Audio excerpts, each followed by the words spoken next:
So this is a Magnus hard support, position 5, and we're going to see, is this actually viable? This is a ranked 200 player. He's playing against some pro players here, and he started with boots of speed plus tangos. Gave 1 tango to his mid hero, and he goes for the skewer back, trying to get this Lina, and it doesn't really turn into a kill because they don't have much damage here, but it's a pretty good way of like starting harass going into the laning stage. This ends up costing Timbersaw like pretty much 2 tangos already, maybe even 3 tangos in total, as well as Alina using up her tangos here as well. She's only 1 left, so it's a very good start to the laning stage. But as you see, Magnus is not a very good support against Timbersaw, because Timbersaw's Whirling Death here will remove his strength points, which reduces his like maximum total health, and pretty much this is a very unfavorable matchup for Magnus. Now, the reason why you would end up picking this hero as a support is to block pick it. Maybe if you're playing something like Battle Cup, this would be something that you would think about in the drafting stages to pick Magnus as a hard support. However, we end up seeing that he ends up skewering back here on top of a CK stun, and really you see that Lina is getting a run for her money, even though she is considered one of the heroes that is very good at harassing as a position 4 hero. So Magnus has bought a salve here. He ends up giving it to CK here just in a second. They go for the bounty rune, which find Lina, and they catch in the distance, pull her closer with the shockwave, and then the CK capitalize on top of this. Now this is pretty much Lina getting outplayed here, and the gold is going to CK. So Magnus has positioned himself up at the edge of the tower range, and he's looking for Lina, but more importantly, Timbersaw is diving right now and getting a little bit greedy. They're going for a kill on CK. CK kind of gets away a bit, but Magnus is constantly staying in front of the Timbersaw so that he can skewer him back. And the Timbersaw is really just waiting for that skewer to come out, and we have a lot of magical damage coming out from Ember. And that's again capitalizing. They're winning this lane even though it's not a favorable matchup for them. So we have Magnus stacking the jungle. He has a triple stack here on the ancient creeps, and also they've lost their tower, their tier 1 tower, so pretty much the Chaos Knight is jungling all of the time, but because he gives empower to the CK, he ends up jungling much faster than what you would see in a normal match. However, the big disadvantage of this Magnus pick is that we now look at Sven. He has a Midas, and he's farming really quick. He picks up an Echo Saber. He has like really good timing on items, so this is a pretty scary thing to be playing against. So now we have CK farming with 3 points in Empower. He's maxing out Empower on Magnus to pretty much allow this sort of stuff to happen, and mainly because of the fact that this hero is not about doing damage as a support. It's more so about crowd control, how you use your skewer, your Empower to buff your teammates, and most importantly your ulti. And the ulti kind of comes a little bit later. It's not always about just constantly using your ultimate every time it's ready. Typically if you're in a match that's very fast paced and your team are ready to fight, but it's not that important right now, and you're better off to wait for it. Great, we got the mid hero and the carry hero caught with the RP a little bit later, and even if it took an extra minute or 2 minutes before you end up getting that usage of ult, it can sometimes turn out being very impactful. Now in this case, they didn't have enough damage to finish off the Sven there, mostly because the support is not able to really harass the Sven that much or rotate to punish the Sven, and Sven is getting pretty beefy right now. So the Magnus was after dying there to pretty much a smoke gank, and now he's respawning and after teleporting in. So he skewers and RPs at the same time, ends up missing the Timbersaw there, but it is a disengagement for the Sven, who has his 10-second BKB here. Plus we have the egg down, and they're winning this fight regardless of the RP hitting or not. It kind of just helps CK get distance apart from Sven. So it's 20 so minutes into the game, and Magnus has got his Blink Dagger. He still has RP ready. He doesn't have many levels or gold, and the reason why is because he's not last hitting. If we have a look at the last hits, he has 31 last hits. That's something similar to what you would see of other support heroes.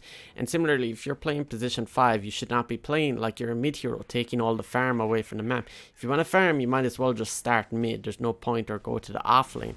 You don't really want to be like everyone, like all the heroes farming at the same time. So one little mechanical thing I noticed here is watch how he uses skewer to break these trees here, and then he puts down the observer ward. And this is like actually pretty nice ward position for the Roche fight, and it pretty much, as well with RP being up all the time, it makes it very scary for enemy team to try and do Roche.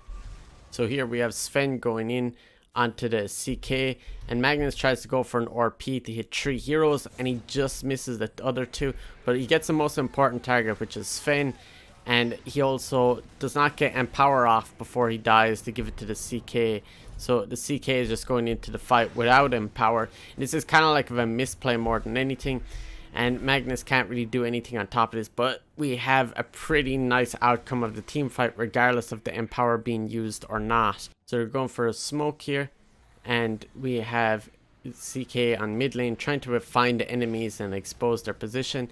They end up fighting with this observer ward. He, just after placing down, seeing the Sven in the back before he gets his BKB off.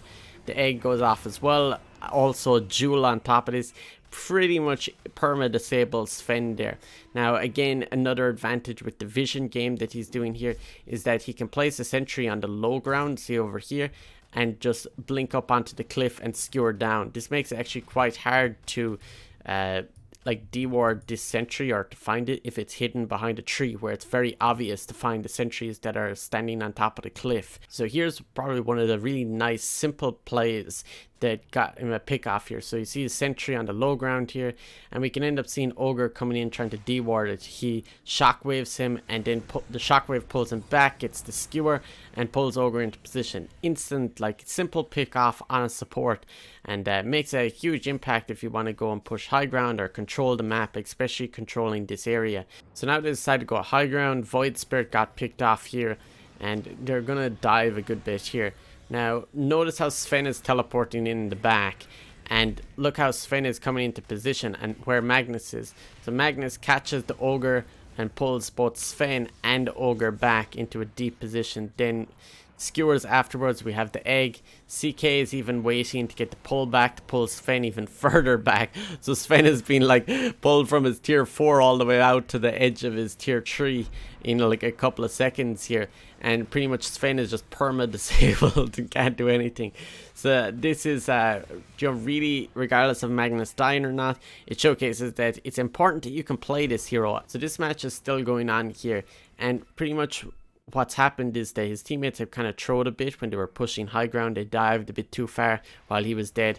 Now we have a smoke gank coming in from the enemy team. Magnus finds 3 heroes here, really easy ulti, but his CK was being Ewel's at the same time. Now he didn't cast Empower until right now, and it's a little bit late on the Empower, but at least he got it out this time. The main reason why he couldn't use it, because he could have done a little bit different here, was you can actually click the UI at the top where CK's icon is up here, and you can just give him to him if he's within range. So now they're going high ground and they're defending. This is not looking so good. Magnus is only level 15. He puts down a sentry ward just in case the Glimmer Cape are coming out from Ogre Magi, and he's pretty much just staying at the edge of the fight, and they're getting out a pretty big burst of damage here. Now Magnus stays at the edge of the fight, trying not to get his Blink Dagger cancelled. Now Sven is not clicking his BKB, and we have Sven getting skewered back. Now he uses Force Staff to try and escape away from Sven, just keeping his distance, because Sven can burst him very easily, and this is not looking good whatsoever. But luckily here, sonneiko dives super hard on Sven and ends up getting bursted down when CK respawns. And pretty much Sven is chasing after Phoenix here, and we have Sven stunning himself. The egg comes out, and really Sven here just can't commit for this fight, because if he does, he'll get RP'd and just die instantly. But we have the Jewel coming out, which is just as effective here, and Sven buys back instantly. And this is something that's pretty easy to keep awareness of. However, Magnus plays pretty safe. He actually wants to respawn and go back into this. He goes for a smoke.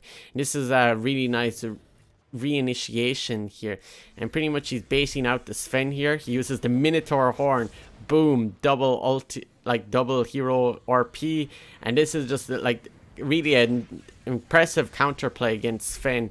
And now Sven has to deal with pretty much the instant stun from CK, who I think has an Abyssal Blade at this point. If your team is not going for an early push, there's not really much reason to why you would even pick this kind of like more early game supports. So it shows that like, again, as well, it's really important that you can play this hero and you can make supports like this work really well. But don't be greedy and farm everything. You don't need that many items to be that effective, and that's usually the characteristics of a good support, as well as, you know, the vision we saw as well was a big impact. So hopefully you enjoyed this video. If you want to see more Dota content like this, make sure you subscribe.